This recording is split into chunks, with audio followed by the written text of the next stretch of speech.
Salut les fous du volant, on est ravis de vous retrouver après le Grand Prix d'Émilie-Romagne, 7e épreuve de la saison 2025 de Formule 1. Un Grand Prix animé, intéressant, divertissant, Stéphane, et peut-être malheureusement le dernier à Imola pour un bon moment. Ouais, et un Grand Prix où les Italiens ont souffert. Personne ne voulait du nouveau pneu C6 de Pirelli. Antonelli, la nouvelle pépite du paddock, a enregistré son premier abandon. Et puis Ferrari a quand même ramé. C'était assez mélodramatique. Alors, on va en parler de Ferrari et de cette pression qui monte. On a presque envie de dire retour sur terre pour la Scuderia. Ça sera le deuxième sujet qu'on va évoquer aujourd'hui dans les fous du volant. D'abord, on va commencer par... on va pas être très originaux, faut le reconnaître.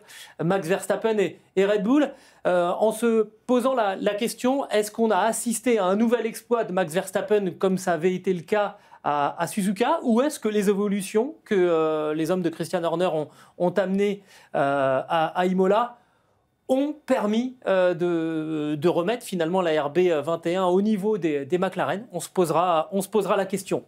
Après Max Verstappen et cette R21, on parlera donc de Ferrari. Et puis, on s'est intéressé à deux équipes. On fait un sujet un petit peu hybride. C'est un mot à la mode en ce moment. Alpine, Williams, trajectoire croisée entre deux équipes qui sont plus tout à fait dans la même catégorie cette saison. On verra qu'il y a pas mal de points communs et des choses qui sont totalement antagonistes entre les deux structures. Et puis ensuite, pour terminer, on se mettra dans le bain de Monaco, parce que ça va arriver. On rappelle que Imola était le premier Grand Prix d'un triple header avec donc le Grand Prix d'Émilie-Romagne, le Grand Prix de Monaco, et ensuite on ira du côté de la Catalogne sur le circuit de Barcelone. On commence donc avec cette question, Stéphane, à la suite de ce Grand Prix d'Émilie-Romagne.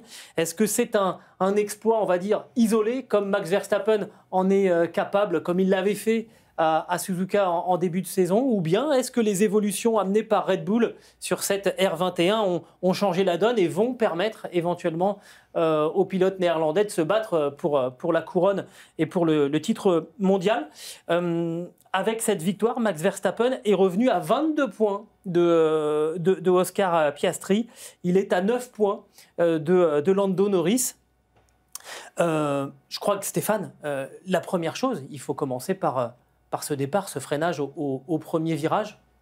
C'est une maestria, puisqu'on est quand même Émilie-Romagne. Alors, il n'est pas du côté corde. Non.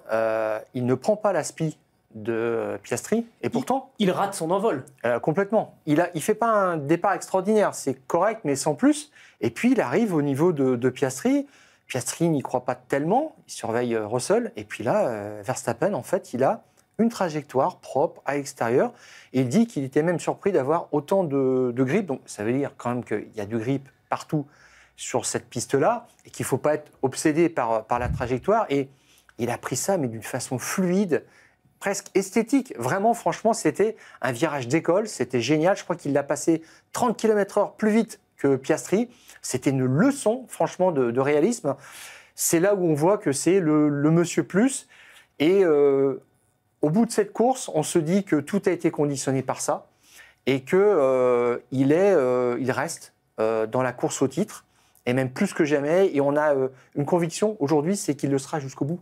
À Suzuka, on se dit c'est un exploit, c'est le facteur Verstappen. Personne n'est capable de faire ce que lui fait, oui, mais il est capable de le répéter aussi, de façon parfois inattendue, alors que les McLaren avaient dominé les essais. Bon, chapeau, quoi. Et belle manœuvre. Et il n'est même pas allé tout en haut d'un vibreur, comme il sait le faire parfois quand il pousse à l'extrême. C'était facile, c'était fluide. Bon. Puis après, il a dit que quand même, par rapport à Miami, ça avait bien commencé aussi. Il était en tête, il était un peu inquiet. Il a été rassuré assez vite. Justement, pour moi, le dépassement, finalement, c'est pas le moment décisif de ce Grand Prix. Parce que tu l'as dit, à Miami aussi, il avait pointé en tête, et même un petit moment, sur les premiers tours du Grand Prix. Rappelle-toi, Oscar Piastri avait dit à Miami, la question, c'était pas de savoir si j'allais dépasser Max Verstappen, c'était juste de savoir quand j'allais faire mon dépassement. Et là, pendant un certain temps, je pense que... Enfin, moi, c'est ce que j'ai pensé, et j'imagine qu'on a pensé la même chose du côté de chez McLaren. Bon, il va juste falloir dépasser Max Verstappen. Sauf qu'en fait, il est parti. Il a creusé l'écart assez rapidement et que les McLaren n'ont pas réussi à suivre le rythme et ça a surpris tout le monde, y compris Max Verstappen. On va voir que la surprise, c'était vraiment dans tous les camps. Max Verstappen en conférence de presse qui nous dit dans l'ensemble, c'était assez surprenant.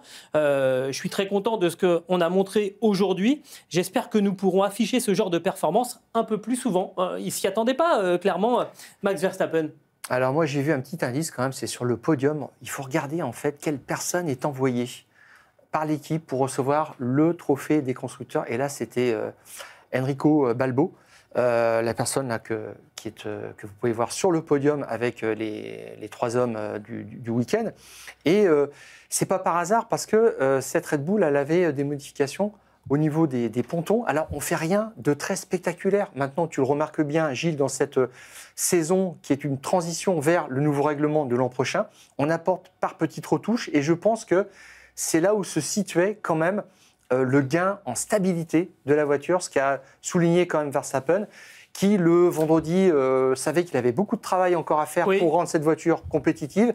Et je pense que sur un week-end, parfois tu envoies un stratégiste sur le podium parce que c'est lui qui a tout fait. Qui a pris la bonne option. Et puis là, on a pris l'aérodynamicien. Et ce qui est assez incroyable, c'est que c'est aussi la capacité à mettre des gens dans la lumière et leur donner des responsabilités parce que le chef aéro, c'était Dan Fallows, il n'y a pas si longtemps que ça, il est passé chez Aston Martin et puis là, il a été limogé parce qu'en tant que directeur technique, il n'était pas au niveau, mais ils avaient déjà des gens qui étaient des associés de Dan Fallows, des associés de Adrian Newey et qui continuent de faire un excellent travail avec Pierre Vacher, donc il y a quand même une continuité.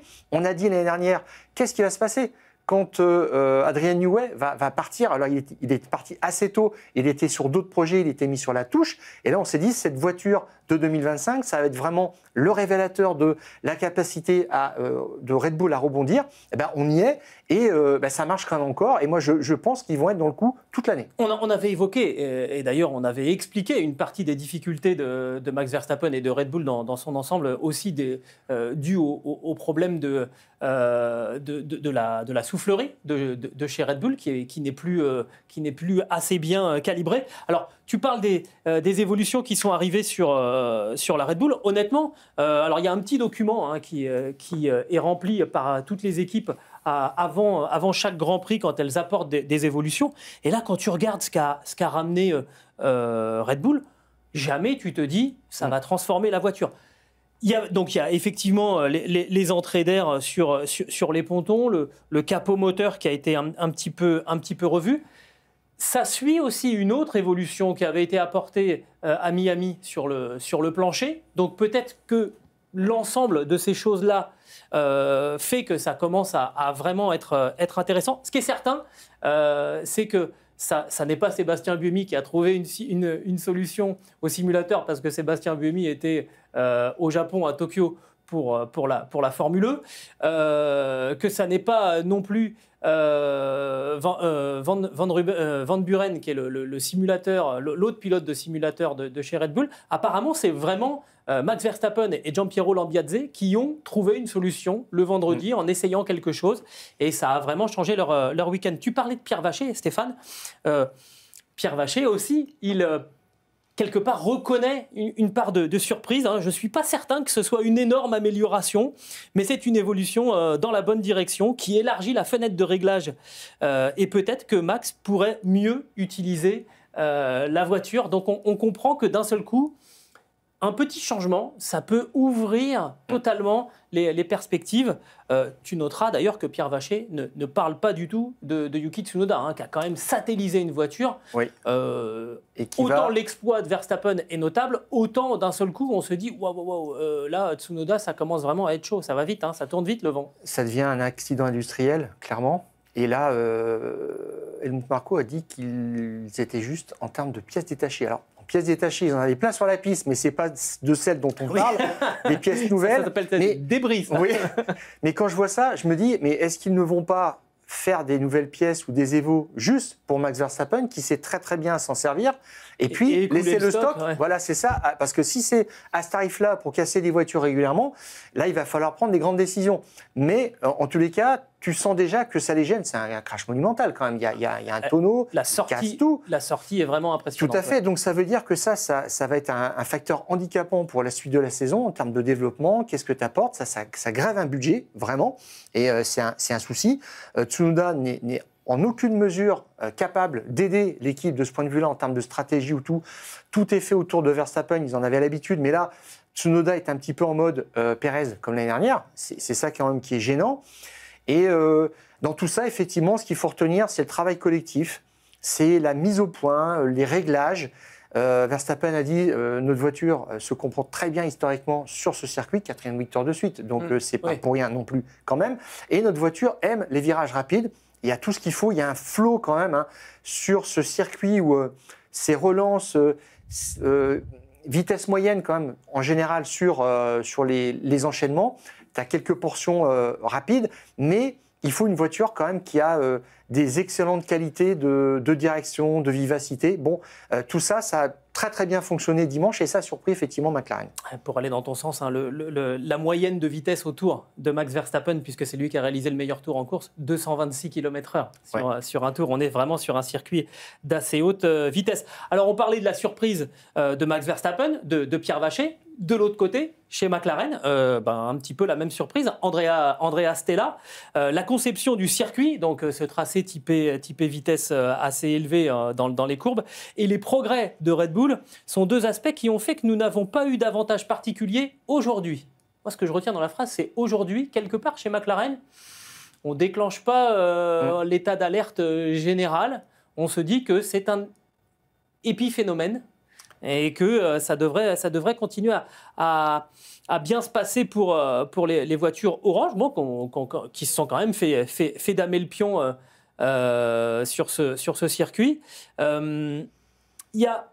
Chez McLaren, on a aussi d'autres évolutions qui sont disponibles, qu'on aurait pu mettre et qu'apparemment on garde sous le coude.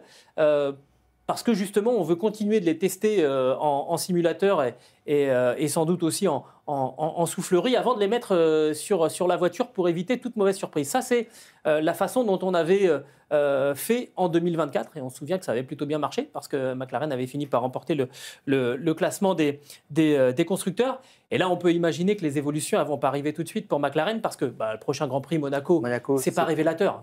Non, mais c'est un kit spécial, Monaco, de toute façon. Donc, c'est plus l'épreuve suivante. Barcelone. Alors, le problème de Barcelone, c'est qu'il va y avoir un règlement un petit peu plus restrictif sur la flexibilité des ailerons. Et je pense qu'il y a des équipes qui se demandent si c'est vraiment une bonne idée d'amener des évolutions à Barcelone parce que vous amenez des évolutions, les ailerons sont différents. Et du coup, mais les ailerons, on n'en a pas trop parlé. Imola, quand même, je pense aussi que les équipes commencent cette phase de transition. Ouais, quand elles savent qu'il va y avoir un coup d'arrêt sur des zones grises et qu'elles s'adaptent déjà pour voir ce que ça va donner, histoire de ne pas avoir une très mauvaise surprise sur le week-end où il faut que tout soit en place. Bon, mais donc, ce que je retiendrai par rapport à ça... Plus largement, le principe, c'est de ne pas d'amener une évolution quand il y a déjà un changement de réglementation. Oui. Et du coup, le changement de comportement de la voiture, vous ne savez pas si vous le mettez sur le compte du changement de l'aileron ou sur les évolutions que vous avez apportées. Donc, a priori, ça ne serait pas sur cette deuxième et troisième partie de triple header que McLaren déclencherait ces grosses évolutions. Ça sera peut-être un petit peu plus tard. Le Canada, c'est assez rare. En général, c'est plutôt en Europe qu'on apporte. Donc, on pourrait se dire très bien Grand Prix d'Autriche, éventuellement. Dans un mois, ouais. Voilà, tout exactement. à fait. Mais au-delà de ça, McLaren n'a pas maximisé son potentiel. Et je me disais quand même, est-ce que Piastri n'a pas été trop naïf quand même par rapport à Verstappen? J'allais y venir. Je voulais te lancer sur le sujet parce que la question qu'on se pose là depuis une dizaine de minutes, c'est est-ce que c'est un exploit de Verstappen? Est-ce que c'est un progrès de la voiture? Il y a peut-être une troisième hypothèse. Est-ce que c'est juste McLaren qui est passé complètement au travers avec effectivement un Piastri qui s'est un peu fait endormir au départ, qui était peut-être focalisé sur Russell qui avait réussi un très très bon envol et qui n'a pas vu qui ne s'attendait pas à quelque chose de hors norme de la part de Verstappen. Mais derrière, même à la relance après la voiture de sécurité, il n'y a pas de consigne pour favoriser Lando Norris qui avait des pneus neufs et qui éventuellement avait peut-être une chance, en tout cas plus de chances de disputer la victoire à Verstappen qu'à qu'à Piastri. Non, on les a laissés faire, en fait. Ça a répondu un petit peu aux abonnés absents chez McLaren. C'est deux parties d'un même problème, effectivement. Piastri, là, il était un peu en mode Norris sur le départ, quand même. Comment gâcher une pole position freiner 10 mètres trop tôt, on est à la limite de la faute professionnelle, franchement. Quand en zone mixte, il dit si j'avais su, j'aurais freiné 10 mètres plus tard. Mais c'est pas, on lui demande pas de retarder le freinage au-delà du raisonnable. On demande juste de faire ce qu'il sait faire d'habitude. Et là, il l'a pas fait, clairement. Et il y a quelque chose d'assez étrange, c'est que l'an dernier, Piastri, il a été assez stable sur les départs. Il n'y a qu'un seul Grand Prix sur les 24, je crois, où il perd une place au départ. C'est aux Pays-Bas, face à Russell. Et cette année, ça fait déjà 2 fois qu'il se fait piéger en cette course par un même homme, Max Verstappen, parce qu'il avait déjà été à Melbourne et on s'était fait la réflexion aussi, il a été naïf, c'était sous la pluie, piste humide, mouillée, détrempée. Il avait pris l'intérieur dans le virage numéro 2 et là, hop, il avait vu à sa droite passer Verstappen sur le périph' extérieur, tranquille. À côté de ça, on avait quand même relevé qu'à Bahreïn, il avait été très autoritaire. C'était à Bahreïn ou non, à Jeddah. En Arabie Saoudite, c'est ça, tu pourrais me dire, mais en fait, il l'a battu. Mais non, en fait, il n'était pas ressorti du virage devant Verstappen, alors que c'était quelque chose qui lui était dû. Bon, et là aussi, il faudrait faire quelque chose certainement là-dessus, par rapport à ça. S'il y a une infraction caractérisée, il faut rendre la position dans les 2-3 tours, mais vraiment rapidement, et ne pas donner une pénalité qui peut se gérer. Je ne comprends pas ça. Mais en tous les cas, Piastri s'est quand même fait piéger 2 fois et tu ne comprends pas, quoi. À Melbourne, en plus, sous la pluie, l'adhérence est la même partout et lui, il prend à l'intérieur. Tu ne comprends pas. Et Verstappen, ce qu'il a fait à Rosberg, je crois que c'était en 2016, au Brésil, sous des trompes d'eau, tout le monde s'en souvient, tout le monde a vu cette image, ça a frappé les esprits. Eh bien, Piastri, il continue de faire un petit peu un démarrage d'école, tranquille, et puis il pense qu'en freinant 10 mètres avant, Verstappen va se tenir tranquillement derrière lui. Bon. Et puis, effectivement, ce qui m'a le plus étonné, quand même, c'est sur la dernière portion de course, où là, il y a vraiment une opportunité. Verstappen est en tête, il a des pneus il va s'envoler, on le sait. Piastri est deuxième avec des pneus usés. Et puis, Norris est derrière lui, avec des pneus neufs aussi. Des pneus neufs, voilà. Donc, on sait en fait que Norris va croquer Piastri tôt ou tard. Et là, qu'est-ce qui se passe ?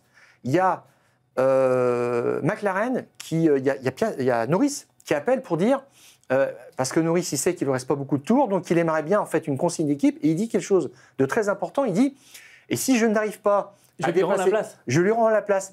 Mais bingo, mais il faut y aller tout de suite. Là, Tom Stallard, là, il faut qu'il prenne la ligne en disant, mais on y va, go. Parce que, qu'est-ce qui se passe ? Ça veut dire quoi ? Ça veut dire qu'il assure la 2e place à son poulain. Il n'ira jamais chercher la première. Donc, s'il lui dit, OK, tu passes, sachant que Norris n'ira jamais chercher Verstappen, en fin de course, dans le dernier tour, on rechange les positions, et puis Piastri garde sa 2e place. Et là, Zak Brown, il dit non, nous, on est une équipe fair play, on joue pas à ça, mais en attendant, ils ont peut-être perdu une occasion, même si Norris était un peu persuadé de pouvoir aller chercher Verstappen, finalement, ils ne se sont pas dit on joue quand même la victoire, ils ont joué les places 2 et 3. Point barre. C'est le monde à l'envers. Des journalistes qui se plaignent qu'il n'y ait pas eu de consigne. Là, on est dans la 3e dimension. C'est même pas une consigne, c'est un arrangement. Mais c'est vrai que c'était la logique de l'équipe et ça a été surprenant. C'est là que tu comprends que finalement, le côté du garage de Piastri n'est pas encore assez influent. Parce que là-dessus, tu dois dire, mais les gars, on veut gagner ou pas aujourd'hui ? Voilà. Et là, tu poses le cas de figure. Tu veux dire le côté du garage de Norris n'est pas assez influent. Tout à fait. Mais en voulant dire, mais nous, on est prêt à le faire. Hamilton l'a fait pour Leclerc cette saison en disant moi j'étais largué, etc. Et lui, voilà. Et c'est la question, il faut la poser comme ça, c'est tout. Mais en fait, on ne va pas jusque-là. Et en attendant, qu'est-ce qu'ils font ? Ils font en sorte de garder Verstappen dans le jeu. Et là, Verstappen est à, tu as dit 22 points. C'est moins d'une victoire. Ouais, c'est quand même juste 26, incroyable. 26, voilà. Il est à.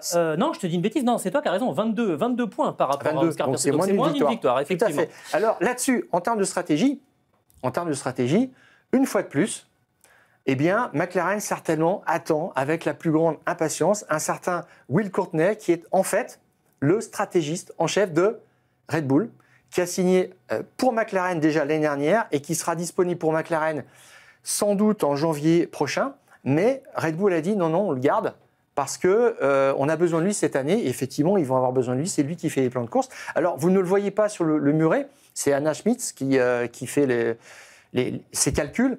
Mais des gens comme ça aiment bien être en salle d'opération ou avec beaucoup plus de conseillers autour d'eux pour avoir du recul par rapport à la situation. Puis après, ils transmettent les informations, leurs impressions. Et puis, il y a le final cut que fait Christian Horner sur le muret des cendres. Mais encore une fois, chez McLaren, il aura manqué un stratégiste, même quelqu'un qui serait capable de remuer Zak Brown pour lui dire non, c'est comme ça que ça se passe, autrement on va perdre, c'est sûr. Stéphane, on termine sur cette. J'en reviens à notre toute première question. Est-ce que c'est juste un exploit isolé encore ce week-end, ou est-ce que vraiment la RB21 est de retour dans le jeu, et est-ce que ça nous promet, d'après toi, une fin de saison à couteau tiré? Est-ce que Verstappen va être dans les pattes des McLaren jusqu'au dernier Grand Prix? Est-ce qu'il peut être champion du monde? Alors Verstappen a dit, en fait, notre voiture aime bien les virages rapides. Alors pour Monaco, oublié. Par contre, il y en aura un paquet après. Donc tu as déjà la réponse. Donc il sait que sur ces grands prix, avec des trajectoires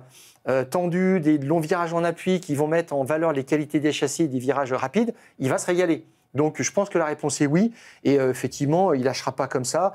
Et puis, c'est assez génial parce que Verstappen a dit sur son avenir, parce qu'on se pose des questions, il a dit « Moi, je serai là jusqu'en 2028 et pour l'instant, je n'ai pas de raison de changer. » Bon, ben là, ils sont en train de mettre le paquet chez Red Bull, de maximiser. Et encore une fois, comme tu l'as dit, ce n'est pas des évolutions spectaculaires, c'est des réglages. Tu sens que les gens travaillent bien ensemble, c'est un groupe soudé. Et là, pour l'instant, ça marche.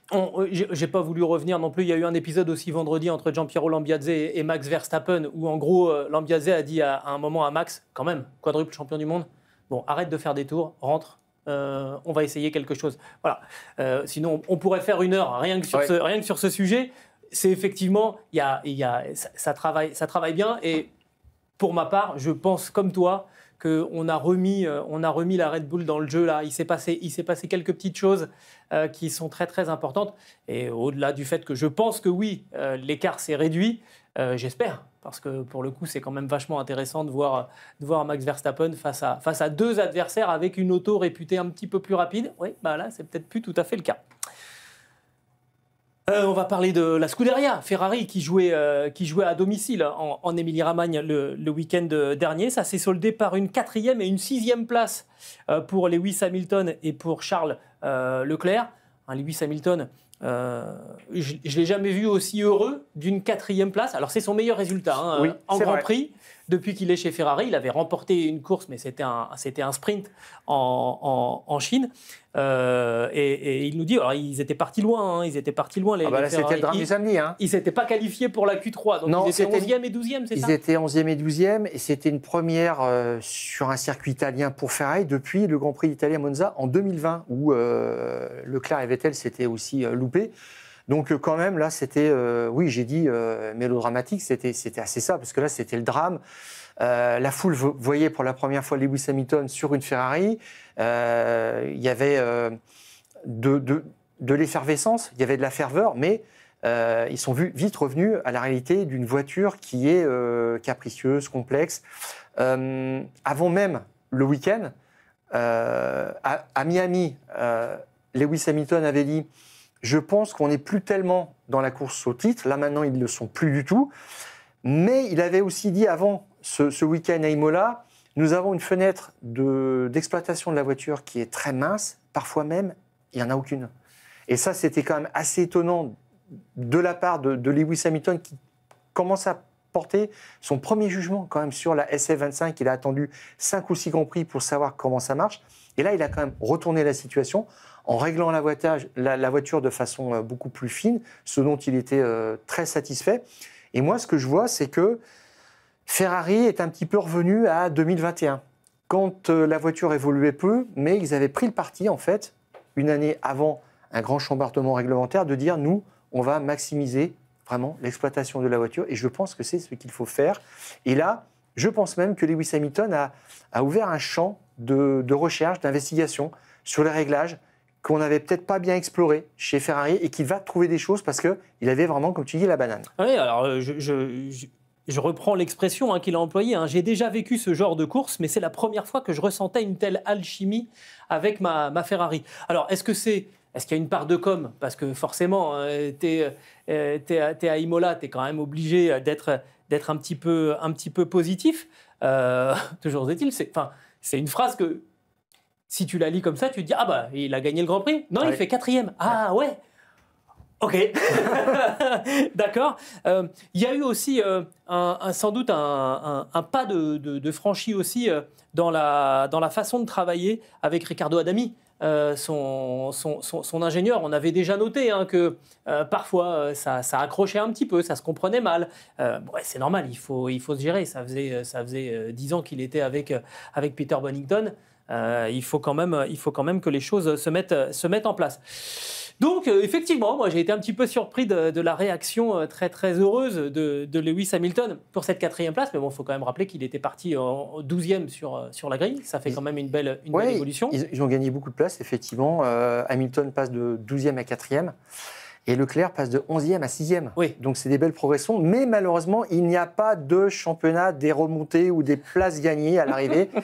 Donc, on en restera là. Et ça fait quand même un seul podium en cette épreuve depuis le début de la saison pour Ferrari. Donc, c'est pas génial. On est revenu un petit peu sur Terre, effectivement, comme tu l'expliquais en introduction. Et je trouve même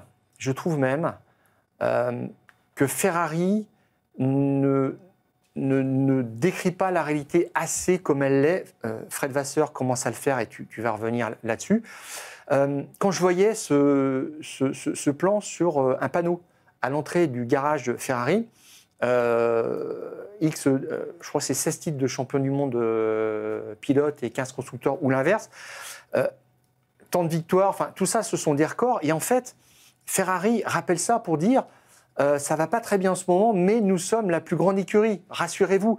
Et c'est aussi comme ça un petit peu qu'on fait tenir les tifosi, et je trouve de trop, parce qu'on ne voit pas assez la réalité du jour J. Et en face de ce panneau, tu as la phrase de Enzo Ferrari, cette très belle phrase, la victoire la plus importante, c'est la prochaine. Alors, d'un côté tu as le passé, et de l'autre, tu as un avenir un petit peu hypothétique, parce qu'on ne sait pas quand est-ce que cette victoire arrivera. Et entre les deux, tu n'as pas une notion en fait de ce qui se passe à l'instant T pour dire on n'est pas très bien quand même, et on en est conscient, il faut le dire aussi aux tifosi. Alors après, tu le lis dans les résultats. Et sur cette approche, je te rappellerai ce qu'a fait Toto Wolff chez Mercedes à la fin de la saison 2022. Il a dit cette voiture était ratée. On va la prendre et on va la mettre en entrée de l'usine de Mercedes, et pour rappeler à chaque employé qui rentrera dans l'usine que l'année dernière, nous n'avons pas fait un travail suffisamment bon pour rester au top. Et chez Ferrari, je trouve qu'il manque un 3e panneau comme ça pour dire dernier titre de champion du monde des pilotes 2007, dernier titre de champion du monde des constructeurs 2008, et puis dernière victoire et dernière pole position. Alors ça remonte à moins longtemps, heureusement. Mexique 2024 pour dire les gars là, vous voyez là, il faut changer ce panneau-là. Le compteur tourne. Voilà. Et nous, on est l'écurie reine du XXe siècle. On était les rois il y a 20 ans, mais tout ça s'est passé, mais on te le resserre quand même. Et en attendant, on masque un petit peu la réalité. Bon, mais alors, Fred Vasseur commence à être dans sa com. Je trouve qu'il prend un tournant quand même. Exactement. On l'a noté tous les deux d'ailleurs, et c'est toi qui m'en as fait la remarque. Il y a eu une interview qui a été faite par nos confrères de motorsport.com. Exactement, de Fred Vasseur, et j'ai trouvé que le ton avait changé chez Fred Vasseur, où en gros il est revenu, et j'étais content à plusieurs titres, et pour toi aussi, je vais m'expliquer. D'abord, oui, le ton a changé chez Fred Vasseur, où il est devenu, je trouve, beaucoup plus concret là, d'un seul coup, sur l'explication des difficultés de la voiture, où il a effectivement évoqué le départ d'Enrico Cardile. Qu'il est en train de bloquer encore l'arrivée d'Aston Martin, mais ça ne résout en rien les problèmes de Ferrari. Mais non, malheureusement non. Et donc, l'arrivée de Loïc Serra, et il explique que en demandant de ne pas tenir compte des pourcentages qu'il employait, mais que la voiture était déjà faite à 90%, et que quand vous arrivez, forcément, et vous n'avez plus beaucoup de marge de manœuvre. Et j'ai été content à double titre parce que tu nous l'avais déjà dit, ça, il y a quelques mois, depuis le début de saison, et même tu l'avais même un petit peu anticipé. J'ai le sentiment de l'avoir déjà entendu en fin de saison dernière en nous disant... À un moment donné, Ferrari n'avait pas de directeur technique, Voilà. donc à un moment, il faut dire les choses aussi. Donc ils ont vécu sur leur élan. Les dossiers n'avancent pas. Les dossiers n'avancent pas pendant 3 mois. Ils n'ont pas eu de directeur technique juillet, août, septembre. Voilà. Et avant, il y avait Enrico Cardile qui avait lancé les bases du projet. La voiture a été faite, je ne sais pas quel pourcentage il avance, Fred Vasseur, sur la définition même du projet, mais peut-être 70-80%. Et la voiture a été faite à 90% quand Loïc Serra est arrivé, qui devait être directeur, je crois, de la performance véhicule, et puis qui a été bombardé en fait directeur technique parce que Fred Vasseur, il lui fallait un directeur technique tout de suite là. Autrement, si tu en veux un, tu négocies 2-3 mois, tu as un préavis de 6 mois, donc tu ne l'as pas avant, il dessine la voiture de 2027. Hein. Exactement. Voilà. Donc il avait fait ça et on avait dit, attention, il y a un flottement, il y a un problème, il y a un trou d'air. Et quelque part, voilà. Et là, on le voit aujourd'hui. Il a confirmé ce que tu nous expliquais, j'ai envie de dire, il y a 6 mois, Stéphane. Je me suis demandé, en fait, pourquoi ce changement de ton. Et je pense que c'est aussi peut-être une façon, j'en sais rien, hein, j'ai pas eu Fred Vasseur au téléphone qui m'a dit je l'ai dit pour ça. J'essaye de proposer une hypothèse, je te la soumets, vous pourrez vous aussi nous communiquer ce que vous en pensez. Est-ce que finalement, c'est pas aussi une façon de s'adresser à son haut commandement? Parce qu'en fait, ce qui se murmure de plus en plus, ça se murmure plus trop, ça se dit même à voix haute, c'est qu'en fait, ça devient très très compliqué d'extirper de la matière grise des ingénieurs de la vallée de la Formule 1 en Angleterre, hein, autour du circuit de Silverstone, pour les faire venir à Maranello, donc s'installer en Italie. Et je me demande là si c'est pas une façon pour Fred Vasseur de dire à ses chefs, à John Elkann en l'occurrence, j'ai besoin d'aide, j'ai besoin d'arguments supplémentaires pour faire venir du monde. Parce que ce qu'il dit, en gros, dans cette interview chez motorsport.com, c'est que les gens qui avaient réussi la voiture 2024, en gros, c'est quasiment tous les mêmes que ceux qui font la voiture d'aujourd'hui. Donc, ils n'ont pas oublié comment faire une bonne voiture. Simplement, il y a eu un trou d'air et qu'on court un petit peu après. Il y a un designer quand même réputé qui est parti, qui a été... recruté par Adrian Newey, parce qu'Adrian Newey, il a signé, je crois que c'était au mois de mai l'année dernière, chez Aston Martin, et Enrico Cardile, il annonce à Ferrari qu'il part pour Aston Martin 2 mois plus tard. Donc, ça veut dire que c'est un très bon, ça veut dire qu'ils ont perdu un très bon, et que le temps de mettre en place une nouvelle équipe, il y a quand même un flottement. Bon, Ferrari est devenu en fait une équipe normale. Je pense, à travers tous les problèmes qu'on décrit. C'est une punchline. Parce que souviens-toi, en fait, du temps où il était aux affaires, aux manettes, hein, aux finances de la Formule 1, Bernie Ecclestone allouait en fait une enveloppe spéciale pour Ferrari, pour sa présence historique, pour son rayonnement sur la discipline, à peu près 80 millions d'euros.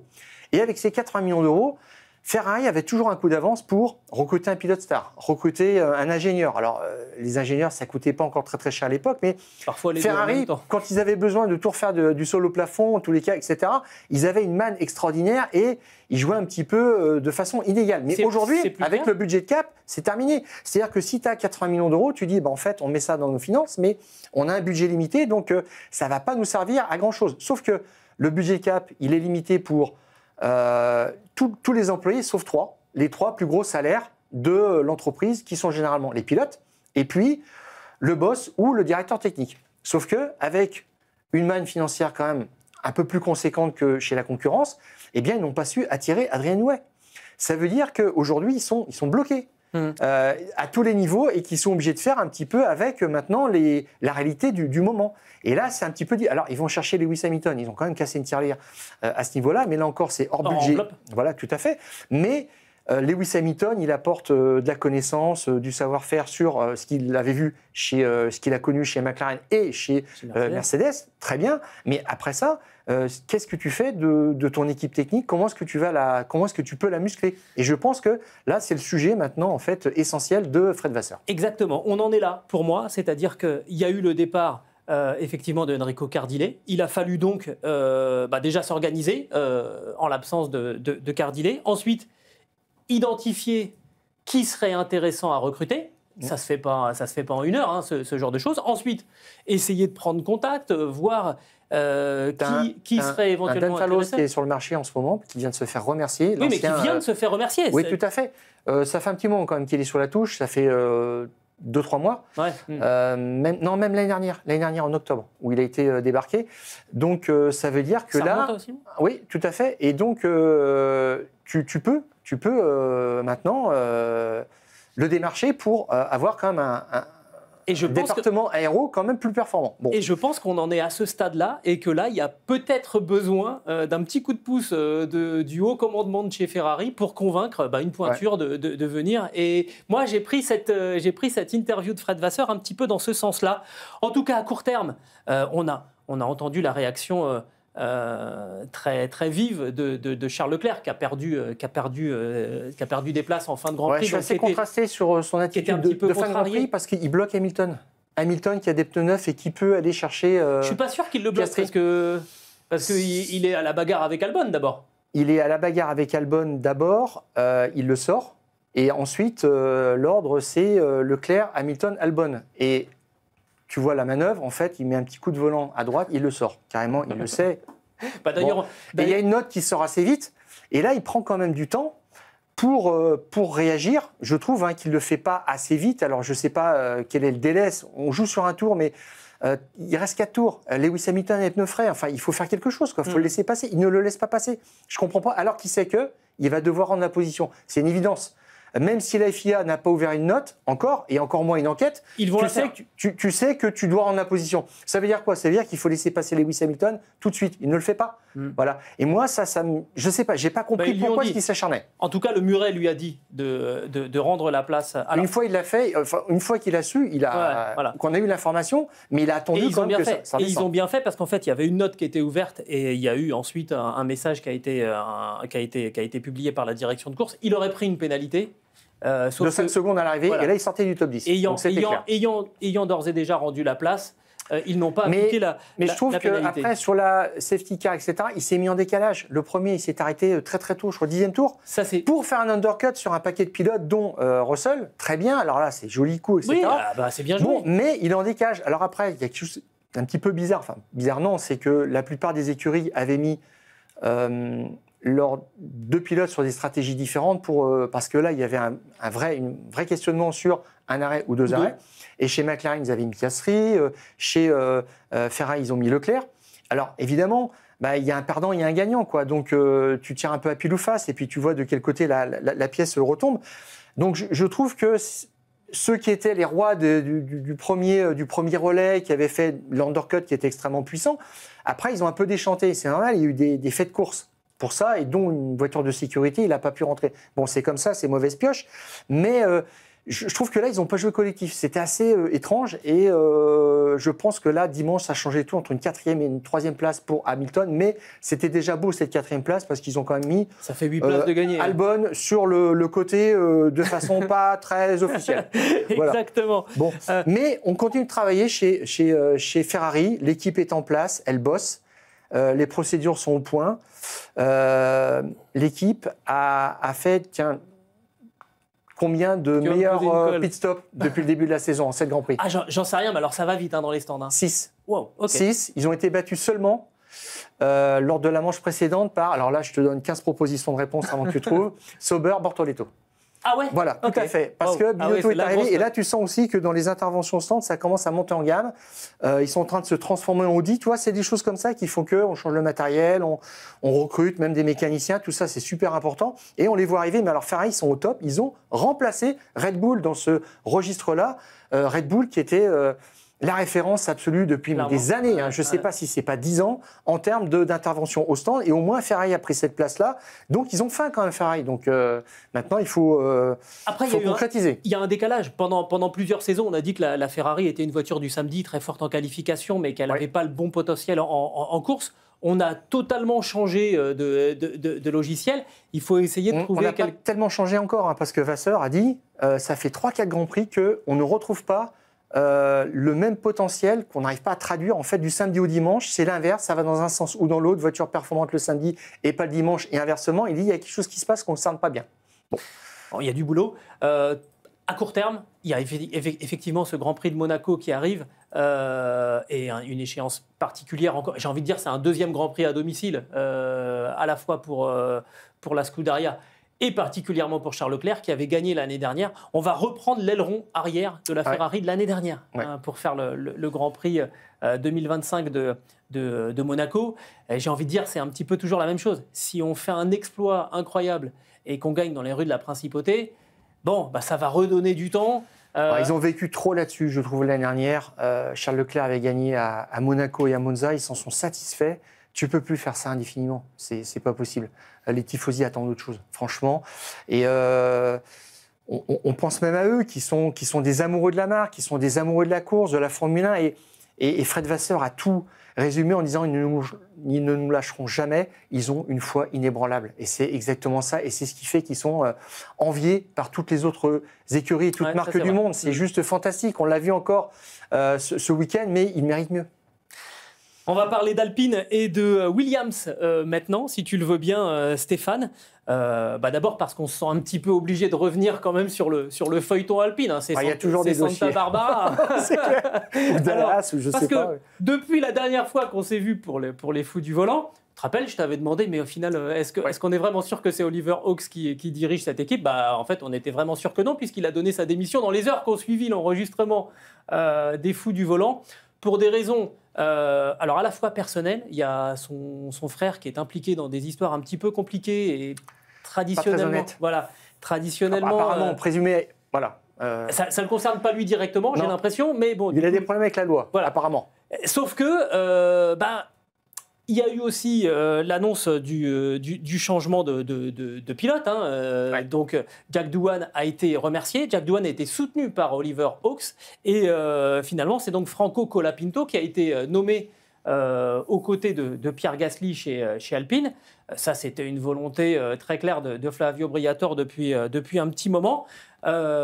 Colapinto, à qui finalement on a donné 5 Grands Prix pour faire ses preuves.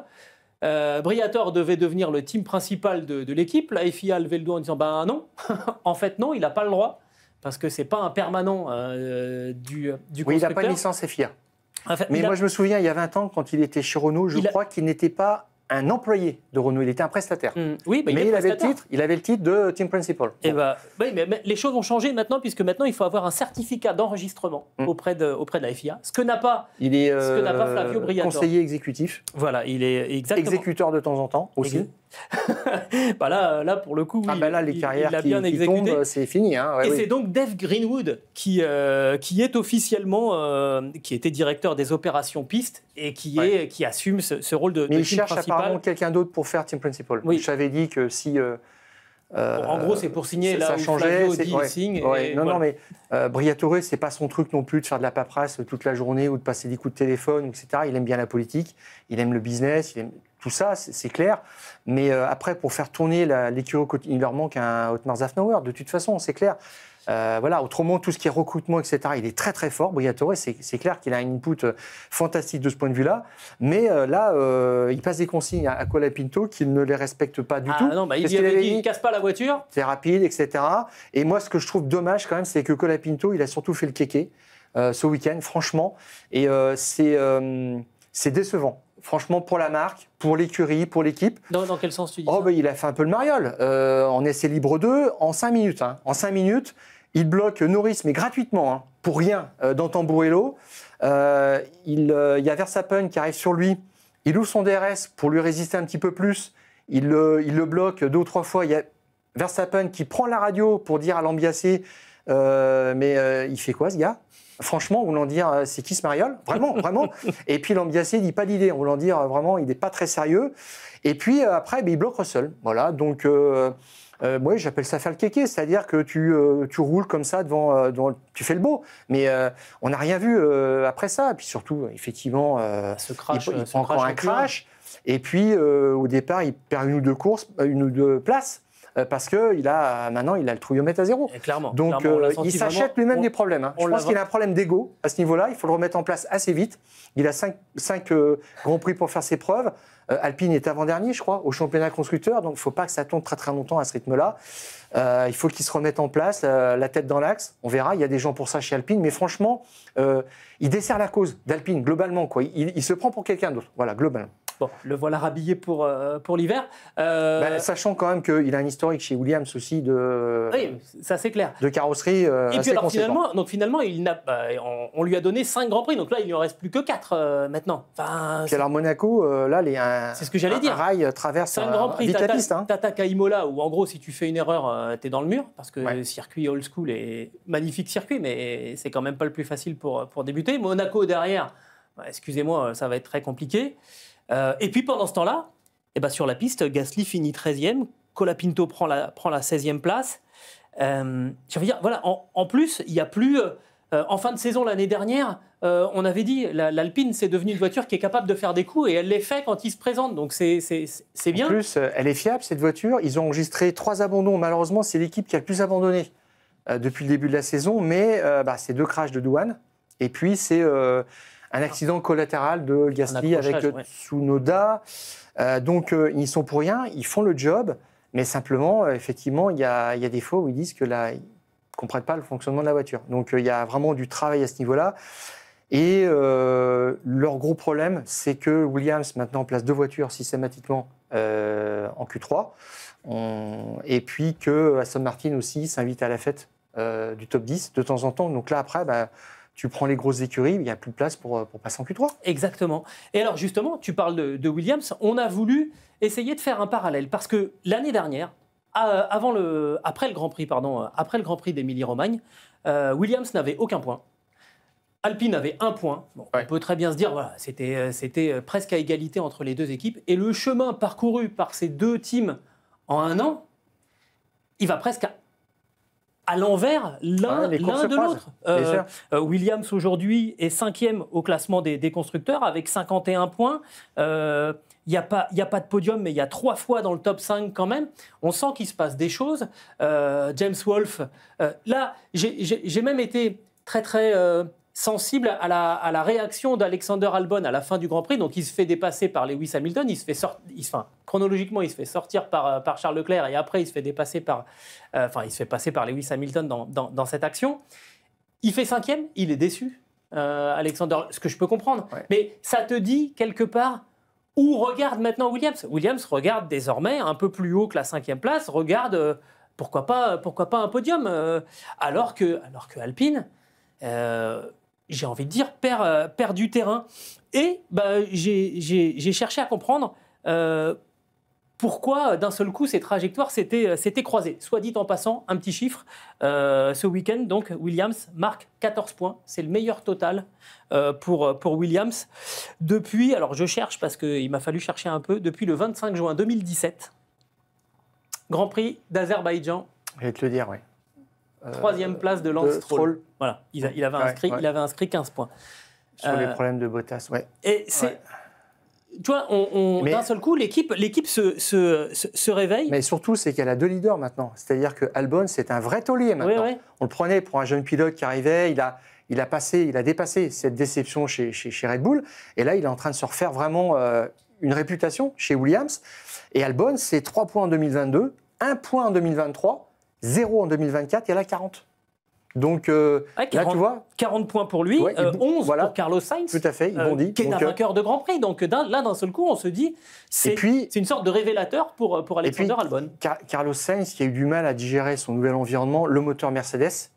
Ils l'ont un petit peu couvert à Melbourne en disant qu'il avait été surpris par l'arrivée de la puissance sous la pluie, etc. Ouais. Mais bon, Sainz sous la pluie, tu regardes ses statistiques, c'est pas génial. Bon, et donc il a été battu, il a été dépassé par Albon sur les 3 premiers Grands Prix en qualification. Et là, ça fait 4 fois de suite qu'il le taxe. Donc ça y est, il y est, et ça fait 3 fois de suite qu'il est 6e sur la grille. Donc là maintenant, c'est du solide, c'est un vrai challenger des pelotons, tout à fait. Et c'est mérité parce que je trouve que cette équipe, elle fonctionne bien, elle tourne bien. Il y a des petites choses qui montrent qu'ils ont...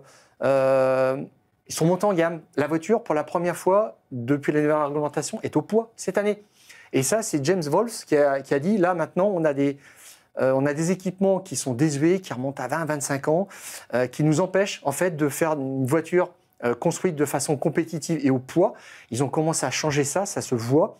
Et au-delà de ça, c'est quelqu'un, effectivement, qui... Alors, c'est l'école Mercedes, hein, c'est extraordinaire, hein, mais c'est... Voilà. Vasseur, quelque part, c'est aussi l'école Mercedes. Oui. Hein. Il a fait toute sa carrière dans le giron, etc. Enfin, bon. Et James Wolfe, il prend les... C'est quelqu'un d'assez rationnel. Je pense aussi qu'il a calmé un petit peu l'actionnaire principal en disant on arrête de courir après un pilote américain, on prend des gars solides. Et là, ça se voit tout de suite. Et puis, ça fait 3 Grands Prix de suite que les deux Williams sont dans les points. Donc, ça tourne bien. Et puis, ils ont des programmes de développement. Ils commencent à dire on commence à s'attaquer au gros. Exactement. Et James Wolfe, il faut le rappeler, hein, il était pressenti pour prendre la suite. C'était la suite logique derrière Toto Wolff chez Mercedes. Je ne sais pas bien parce que Toto Wolff l'a proposé à James Allison et James Allison, c'est pas du tout mon truc. Donc moi, ce que je veux faire, c'est de la technique, etc. Mais je crois même peut-être que James Wolfe, il est parti aussi un petit peu pour ça parce qu'il se sentait en capacité. Ouais. Toto Wolff avait finalement rempilé parce que Lewis Hamilton a dit si t'es pas là, je rempile pas. Donc Toto Wolff avait rempilé, Lewis Hamilton avait rempilé, ce qui barrait quelque part James Wolfe pour une promotion, même si un stratégiste qui devient tout de suite team principal, c'est audacieux quand même. Mais bonne pioche, génial, exactement, vraiment, exactement. Franchement. Donc ça tourne bien. Et il a fait son marché, James Wolfe. C'est qu'une fois arrivé chez Williams, il a fait son marché et là ça va bien vous faire rigoler. Il a récupéré Pat Fry en 2003. Pat Fry qui a fait à peu près toutes les équipes, mais où est-ce qu'il était, Pat Fry, juste avant d'arriver chez Williams? Il était chez Alpine. Voilà. Tout à fait. Alors c'est un ancien quand même, quelqu'un de très solide, directeur technique, qui a dessiné des voitures championnes du monde chez McLaren, donc c'est pas le premier venu, effectivement. Je continue et là aussi, choix judicieux, mais continue, oui. Chef designer, il est allé chercher Matt Harman, en provenance de... Oui, Enstone. Oui. Alpine. Non, c'est Alpine. Voilà, donc ça c'était en 2024. Donc qui était le directeur de l'ingénierie numéro 2, voilà. Quand même. Quand on vous dit que les trajectoires se croisent, en fait, au croisement, il y en a quelques-uns qui ont changé de ligne. Hein, et puis, il est allé chercher Sainz, qui venait de chez Ferrari, et un ancien d'Alpine aussi. Oui, donc, exactement. Voilà. D'Alpine, de Renault. Et j'ai envie de dire, c'est un petit peu à l'image de James Wolfe, c'est-à-dire que c'est pas quelqu'un qui est poursuivi par les caméras et par les gens qui demandent des autographes quand ils traversent le paddock. C'est sobre. Mais alors, par contre, derrière, tu sens quand même qu'il se passe des choses chez Williams depuis longtemps. Et ça commence à se traduire. Il y a une citation que j'aime bien, tu sais, qui dit « Success happens when no one is looking ». Enfin, tu vois, le succès arrive, en fait, quand personne ne regarde. Et je trouve vraiment que ça s'applique à Williams. C'est-à-dire que, oui, ça a été assez catastrophique pendant 2-3 saisons, hein, où il n'y a pas eu de points, où l'équipe a failli disparaître, hein, clairement, a failli déserter les grilles de la Formule 1. Et il se passe des choses. On est en train de voir cette équipe qui maintenant est 5e du championnat. Alors elle est un peu dans un no man's land maintenant parce que 4e, il y a Ferrari avec 114 points, Williams à 51 points, donc on est quand même un petit peu loin. Et derrière, il y a Haas avec 20 points. Donc voilà, elle est un petit peu dans le midfield, là, le peloton du moyen de la mi-peloton, là, il n'y a que eux, en fait. Et cette place, elle est quand même accessible parce que tu parles d'équipes qui n'ont pas d'extraordinaires moyens, des équipes qui sont d'un statut de challenger, qui ont différents profils, hein, clairement, qui sont des indépendants ou des voitures, des voitures qui sont sous-traitées par un autre prestataire, etc. Mais cette 5e place, c'est l'objectif d'Alpine cette année, quand même. Hein. Et on en reparlera peut-être dans un mois. Dans un mois, ça sera le premier anniversaire de l'arrivée de Flavio Briatore chez Alpine, officiellement, sachant que dès le mois de mai, il commençait déjà à prendre ses repères. Voilà. Donc, on est content pour Williams, qui est une vraie belle grande écurie. J'ai oublié dans le recrutement fait par James Wolfe, Sven Smets, qui est un ancien de Citroën en championnat du monde des rallyes, mais qui est passé ensuite chez Peugeot. Je crois qu'il a même fait Peugeot en endurance, Sven Smets, Volkswagen. En endurance, surtout. Voilà, c'est c'est pas des vedettes du paddock, mais c'est des gens qui sont très sérieux, qui travaillent, qui ont des vraies méthodes, qui ont été éprouvées peut-être dans d'autres disciplines comme le rallye par exemple pour Sven Smets, et ça fonctionne. Et je trouve que c'est assez rafraîchissant finalement de voir que c'est pas forcément tu vois les grandes vedettes, les millions de dollars qui apportent du succès. Cette équipe Williams, moi, elle me fait plaisir en ce moment. Des gens qui deviennent bankable. Exactement. Clairement. On va parler de Monaco, Stéphane, parce que c'est la prochaine étape, là, le week-end qui arrive, avec donc pour cette 8e épreuve de la saison, déjà une règle unique, c'est l'obligation de faire 2 changements de pneus pendant ce Grand Prix de Monaco. Peut-être déjà, je sais pas, qu'est-ce que tu en penses toi, une raison à ça. L'année dernière, le top 10 n'a pas changé du 1er au 78e tour. Pas un changement de position. Ça a été donc le Grand Prix. Je sais plus comment on avait appelé ça, le Grand Prix de l'ennui. Je sais plus comment. Voilà. Tout à fait. Donc ils ont mis en place cette règle. À voir ce que ça donne, parce que Pirelli repropose son C6 qui est techniquement mal ciblé. Ils l'ont reconnu. Qu'il y a un truc qui cloche. Et puis c'est un pneu qui n'arrive pas à faire un tour. Ils ont aussi proposé des pneus pluie pour la saison prochaine. Mercedes les a testés à Silverstone. Et Mercedes n'est pas très content non plus. Donc pour l'instant, Pirelli, ils ont du travail sur... non, la dernière fois qu'il y a eu un nombre d'arrêts minimum obligatoire en Grand Prix, c'était au Qatar en 2023. Il y avait une inquiétude sur le fait que les pneus puissent tenir au-delà de 18 tours. Je crois que c'était obligé de s'arrêter, de changer de pneus tous les 18 tours. Ça avait fait un Grand Prix hyper nerveux. En plus, il avait fait une chaleur pas possible. Rappelle-toi, les pilotes qui étaient au bord de l'évanouissement, certains avaient même vomi dans leur casque et tout. Enfin, on n'en sera sans doute pas là du côté de Monaco. Il ne fera pas la température. Non, mais il y a quelque chose d'intéressant, c'est que ce C6 ne sera probablement pas utilisé en course. Je m'avance peut-être beaucoup, je ne sais pas, parce que à Imola, les pilotes disaient qu'il tient à peine un tour en qualif. Donc après, la piste est beaucoup moins agressive. À Monaco, ça peut peut-être faire un wallet de 10 tours, j'en sais rien, mais à quoi bon? Enfin, je ne sais pas comment est-ce qu'ils vont calculer. Sur les stratégies, il y a même un spécialiste des stratégies qui a dit 2 arrêts obligatoires. Ok, très bien, c'est la seule règle. Oui, ok, je fais arrêter ma voiture à la fin du premier tour et à la fin du deuxième tour. On voit souvent ça. Enfin, on voit ça parfois à Monaco, parce qu'après, tu as du clean air et puis tu te refais. Forcément, les autres vont s'arrêter. Surtout que si tu ne vas pas sur le composé le plus tendre, tu prends un C5 et puis un C4 qui tiennent quand même en termes d'endurance sur une piste qui est la moins agressive de tout championnat. Pirelli, dans ses publications, en fait, donne différents critères de 1 à 5. 5 étant le plus agressif, 1 étant le moins agressif. Et il y a 4 critères principaux: l'abrasion, le stress du pneu, le freinage et les contraintes en latéral. Et tu as une note sur 20, en fait, quand on prend ces 4 critères, de 1 à 5, eh bien, Monaco, c'est 5 sur 20, simplement, sur cet ensemble. 1 en abrasion, en stress, en force latérale, et 2 simplement en freinage. C'est-à-dire que ce pneu n'est pas agressif ce circuit n'est pas agressif pour les pneus. Ça veut dire qu'ils vont pouvoir attaquer du début à la fin, surtout s'ils s'arrêtent 2 fois.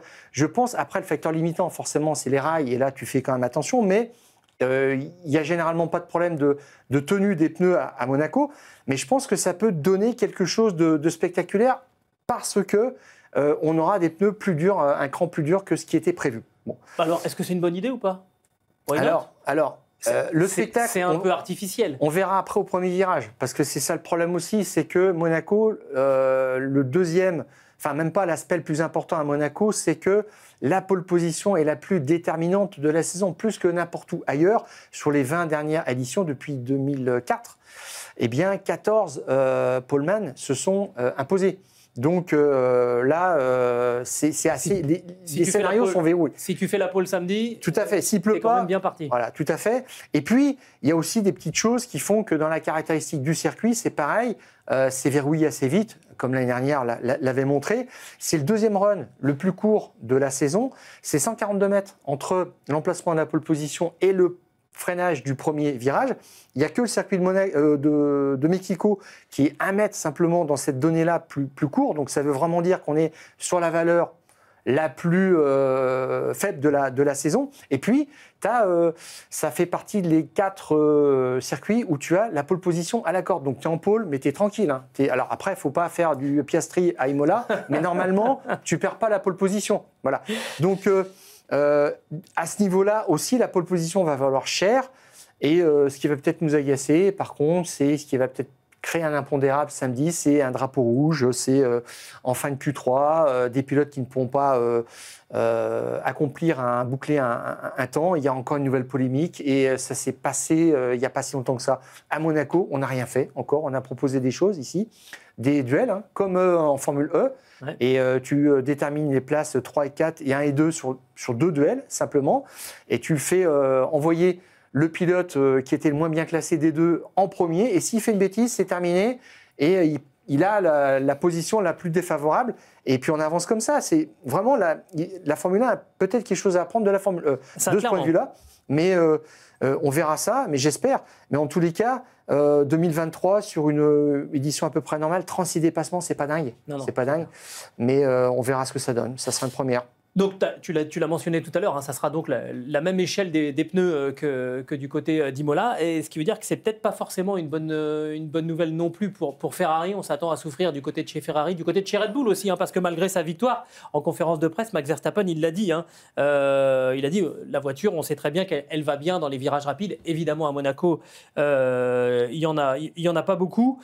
La Red Bull a l'inconvénient de mal franchir les bordures. Donc il y en a quand même quelques-unes à Monaco.